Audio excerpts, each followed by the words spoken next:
ఇవాళ మీకు ఈ నీటిపారుదల రంగం మీద కానీ రాష్ట్ర అభివృద్ధి మీద కానీ ముఖ్యంగా రైతాంగ సంక్షేమం మీద కానీ ఉన్నటువంటి శ్రద్ధ గత పాలకులు ఎవరికీ లేదు.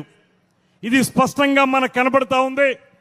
ఇవాళ మీరు ఏ గేట్లయితే ఈ గోదావరి నది మీద సరార్దర్ కాటన్ యొక్క ఆశయంతో ముందుకొచ్చాయో ఆ గేట్లు పాడైపోతే వాటిని తిరిగి బాగు చేయాలనేటువంటి కనీస ఆలోచన లేనటువంటి వైఎస్ఆర్ ప్రభుత్వాన్ని మనం చూసాం. అయితే ఆ రోజు కూడా తెలుగుదేశం పార్టీ హయాంలోనే 58 గేట్లకి ఆ రోజున రిపేర్లు చేసి కొత్తవి ఏర్పాటు చేశారు.